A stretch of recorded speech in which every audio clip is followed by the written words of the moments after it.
Welcome to my YouTube channel the people teacher में आप सभी का स्वागत है दोस्तों। तो दोस्तों आज हम बहुत दिनों बाद आए हैं और एक ऐसा टॉपिक जो हर एग्ज़ाम में कह सकते हो कि जो टीचिंग एग्ज़ाम है वो चाहे सीटेट हो चाहे वो पीआरटी कोई भी एग्ज़ाम हो टीचिंग से रिलेटेड उसमें एक सवाल पर्यावरण से रिलेटेड ज़रूर आता है जिसमें ईवीएस पूछा जाएगा।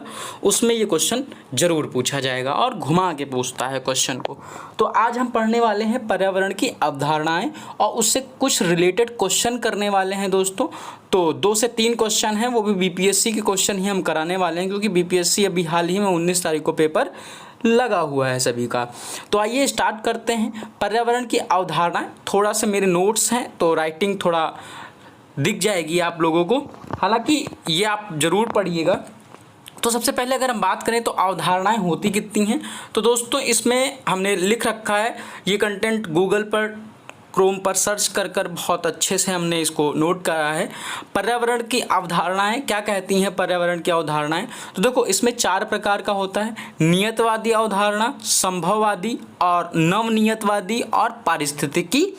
ठीक है, अब इस तरह के 4 जो हमारी अवधारणाएं हैं और पहली अवधारणा क्या कहती है उसके बारे में हम बात करेंगे। तो देखो नियतिवादी क्या कहती है, देखो इसमें मतलब इसमें है क्या कि पर्यावरण और मनुष्य, ये कह सकते हो प्रकृति और मनुष्य के बीच में क्या संबंध है उसके बारे में 4 अवधारणाएं दी गई हैं।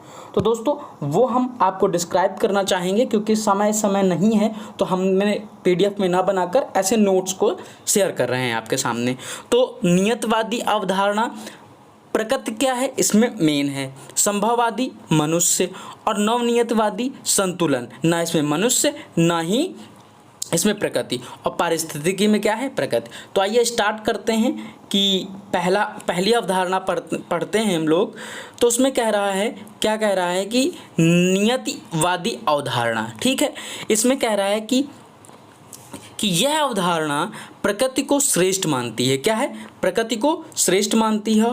मनुष्य को इस अवधारणा का मतलब जो मनुष्य को क्या करती है गौण मानती है, मतलब सब कुछ कौन है?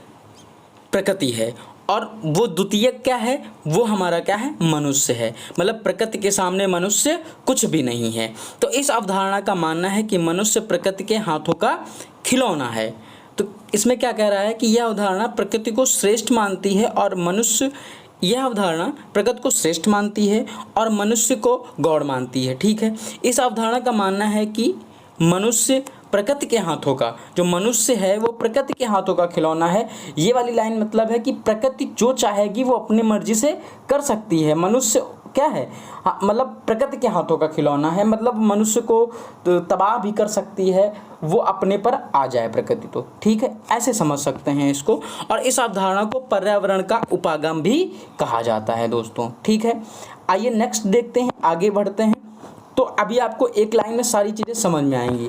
अब देखो इसमें एक हाथ संभववादी अवधारणा, इसमें दूसरी क्या है? संभववादी अवधारणा। इसमें क्या कहता है कि यह अवधारणा मनुष्य को श्रेष्ठ मानती है और प्रकृति को गौण मानती है। मतलब संभववादी में क्या कह रहा है कि जो प्रकृति कुछ भी नहीं है, सब कुछ मनुष्य है। ठीक है दोस्तों, इस अवधारणा का मानना है कि मनुष्य परिवर्तनशील है और वह प्रकृति के प्रत्येक पहलू में क्या कर सकता है? परिवर्तन कर सकता है, बिल्कुल कर देता है। जंगलों को सिर्फ काट देता है, वहाँ पे बड़े बड़े बांध बना देता है। तो प्रकृति के साथ ये भी क्या कर देता है? खिलवाड़ करता रहता है, सड़क बना देता है, घर बना देता है, इमारतें बना देता है दोस्तों। तो दोस्तों अब आगे बात करते हैं कि इस अवधारणा ने प्रयोगवाद, देखो प्रयोगवाद और विज्ञानवाद को क्या किया है? बढ़ावा दिया है। मतलब इसमें क्या है? साइंस को और मतलब एक्सपेरिमेंट को क्या कर दिया है? बढ़ावा दे दिया है। प्रकृति के साथ आदमी खिलवाड़ करता है, पहाड़ों पर घर बना देता है, पहाड़ों पर खेतियां करवा देता है, मशीन से बांध बना देता है। बहुत सारे काम क्या होते हैं? प्रकृति को के साथ खिलवाड़ करके बनाया जाता है। ठीक है दोस्तों, अब देखिए एक आता है नवनियतवाद। ठीक, अब नवनियतवाद क्या कहता है दोस्तों? नवनियतवादी क्या कहते हैं कि इस अवधारणा ने उपयुक्त, मतलब चाहे वो प्रकृति हो चाहे वो मनुष्य हो, दोनों को श्रेष्ठता को अस्वीकार कर दिया है। मतलब दोनों को क्या कह रहा है कि ना ही प्रकृति सर्वश्रेष्ठ है ना ही मनुष्य सर्वश्रेष्ठ है। कौन? इस अवधारणा अगर हम बात करें, ये क्या कह रहा है कि इस अवधारणा ने प्रकृति और मनुष्य के मध्य संतुलन बना रखा है। यह अवधारणा सतत विकास या धारणीय विकास पर बल देता है। ये सतत सस्टेनेबल डेवलपमेंट और धारणीय विकास।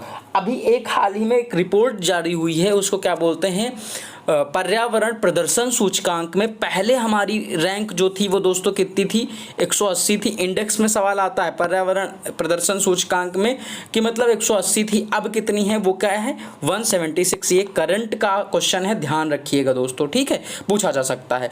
तो इसमें क्या रहा, नवनियतवाद कहता है ना ही मनुष्य श्रेष्ठ है ना ही प्रकृति श्रेष्ठ है, तो दोनों क्या है, संतुलन में रहेंगे, ठीक है।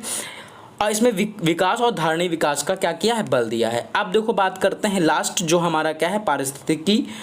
तो पारिस्थितिकी में कहता है इस अवस्था में प्रकृति को श्रेष्ठ माना है। इसमें क्या किया है, श्रेष्ठ माना है। ये मनुष्य को प्रकृति का एक अंग मानता है, मतलब ये कहता है प्रकृति का ही एक अंग क्या है, मनुष्य है। पहले वाले में क्या था, उसमें मनुष्य को सर्वश्रेष्ठ माना गया था, प्रकृति को सर्वश्रेष्ठ माना गया था। संभववादी में मनुष्य को सर्वश्रेष्ठ माना गया था, और इस वाले में नवनियतवादी में किसी को नहीं माना गया, संतुलन की स्थिति में बरकरार रखा है। और पारिस्थितिकी में किसको मान रखा है, प्रकृति को श्रेष्ठ माना है, और बोला गया है कि मनुष्य क्या है, प्रकृति का एक अंग है दोस्तों।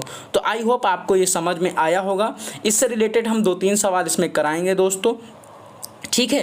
तो आगे क्वेश्चन करते हैं। तो क्वेश्चन है आपका कि मत्स्य कृषि सूचक है। अब देखो, अब प्रकृति की, अब इसमें से कौन सा है आप बताइएगा कि संभववाद का, नियतिवाद का, संभववाद का। अब देखो, संभवतावाद का, नियतिवाद का या संभववाद का। अब देखो, अब नियतिवाद का इसमें क्या है, नियतिवाद में क्या बताया गया था, ऊपर आपने देखा था, अभी क्या बताया गया, नियतिवाद में किसको महान बताया गया था, प्रकृति को। और संभववाद में किसको बताया गया था, बोलो किसको बताया गया था दोस्तों, वो मनुष्य को बताया गया था। अब देखो, अब मत्स्य कृषि, अब देखो प्रकृति के साथ कौन हावी हो रहा है, मनुष्य। तो किसमें मनुष्य, इसमें क्या है, इसमें क्या हो जाएगा, इसमें संभववाद का, किसमें हो जाएगा, संभववाद का, ठीक है दोस्तों। अब देखो एक क्वेश्चन और आया था, वो क्या आप लोग बताइएगा, या इसी से रिलेटेड है या किसी और से, तो ध्यान दीजिएगा। इसमें क्या कह रहा है कि, एक सेकेंड दोस्तों, ये कह रहा है दीनदयाल उपाध्याय प्रसिद्ध है साम्यवाद के लिए, एकात्म मानववाद के लिए या पूंजीवाद के लिए। तो दोस्तों इसका आंसर तो ये होगा, लेकिन ये प्रकृति का अवधारणा से नहीं है, ये पर्यावरण के अवधारणा से संबंधित क्वेश्चन नहीं था, हालांकि हमने इसको वाद के अनुसार इसमें लगा दिया था।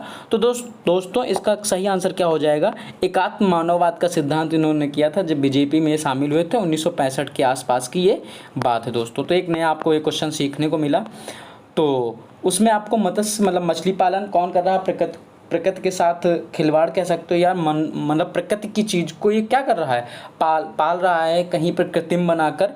तो दोस्तों आज के लिए ये इतना ही। अगर आपको ऐसे ही छोटी छोटी एजुकेशनल वीडियो देखने के लिए हमारे चैनल को सब्सक्राइब करें, लाइक करें और दूर तक शेयर करें। आज के लिए बस इतना ही, धन्यवाद।